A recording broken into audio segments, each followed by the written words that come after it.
आपको क्या लगता है कि टीवी में आप अपनी जान दे देते हो, आप अपना हर चीज़ दावे पे रखते हो, अपनी lifestyle, so many things you have to give up, और वो आपको उतना लव, रिस्पेक्ट और प्यार और रिकग्निशन भी देता है, घर घर में नहीं, विदेश में लोग जो हिंदी शायद बोलते भी नहीं होंगे, है ना, फिर भी टीवी को ऐसे क्यों ट्रीटमेंट मिलती है?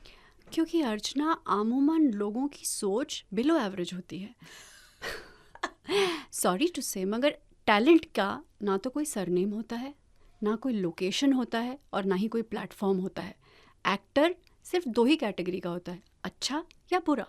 एक्टर गली का स्ट्रीट आर्टिस्ट भी हो सकता है, रामलीला का एक्टर भी हो सकता है, टीवी का हो सकता है, थिएटर का हो सकता है, बांद्रा के किसी बहुत रिच घर में हो सकता है, किसी बहुत बड़े एक्टर का बेटा हो सकता है। एक्टर का कोई मजहब, सरनेम, लोकेशन, प्लेटफॉर्म नहीं होता। जो लोग ये कहते हैं कि ये एक्टर ऐसा है, ऐसा है, ऐसा है, ऐसा है, वो लोग जो हैं उनमें सोच ही नहीं है। That's so true. Very well said. जिनकी नज़रों में ताबे नज़ारा ना हो, उनको जलवा दिखाने का क्या फ़ायदा। Now we're talking. ये है असली सौम्या, इनके 2-3 और तो शेर निकालेंगे। जैसे कि जो क्रिकेटर है वो गली क्रिकेट से भी आ सकता है, और वानखेड़े स्टेडियम में प्रैक्टिस करने वाले एक अमीर बाप का बेटा भी हो सकता है, और किसी क्रिकेटर का बेटा भी हो सकता है, वो कोई भी हो सकता है। आज की तारीख में IAS टॉप कोई भी कर सकता है, CA ऑटो वाले की लड़की भी बन सकती है।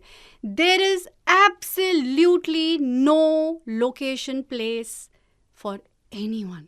Guys, get over it, get a life, get some mind of your own, use they, भगवान ने गलती से दे दिया, थोड़ा इस्तेमाल करो।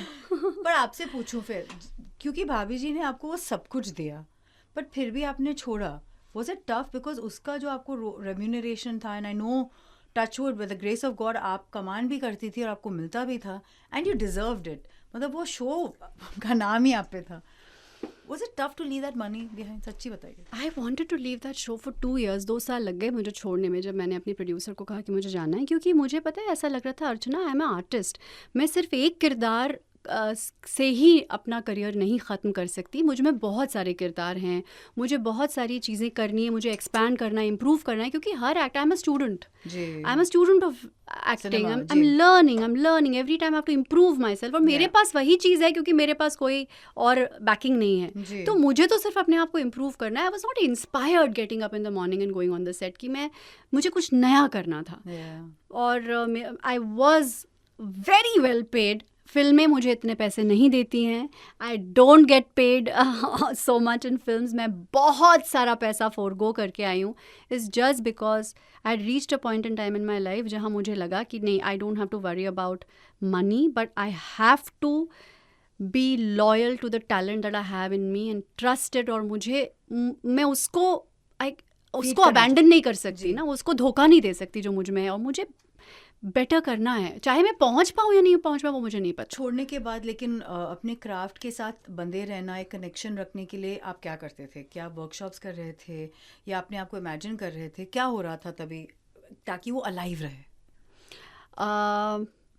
बहुत सारा गुड सिनेमा देख रही थी, बहुत सारी अच्छी बुक्स पढ़ रही थी, बहुत सारी डिसअपॉइंटमेंट्स से गुजर रही थी। जैसे कहते हैं ना, please keep all the stones they throw at you because you got to build a palace, so I keep all of them nicely. तो खुद का पॉडकास्ट होना चाहिए, वेरी इंस्पायरिंग। Yes, तो you know, artists should have leisure and breaks in life. है ना, very nice, I am so happy to hear this. भाभी जी की एक याद बताइए, आई नो बहुत सारी होंगी, पर एक तो बता ही दीजिए। मुझे सब कहते थे सेट पे, तू बड़ी डोमिनेटिंग वाइफ है, देख कैसे करती है, कितना परेशान होगा तेरा पति। प्रोड्यूसर हर रोज़ आके कहता था, मैं आपको कन्विंस कर दिया, मैं अच्छी एक्ट्रेस हूँ। They never believed it. जैसे मेरा हस्बैंड आता, ये देखो बेचारा। मैंने कहा, भाई मेरा पति जो है ना, मेरे लिए कुछ नहीं करता, वो पानी गर्म भी नहीं करता, मेरी we just keep fighting at par. ऐसा कुछ नहीं है। ये कौन से हैं ऐसी बीवियां जो पतियों को ऐसे घुमा रही, मुझे भी मिलवा दो। क्यों, उल्फत क्या कर रही थी? I know, I have always played a dominating wife, God, strong wife.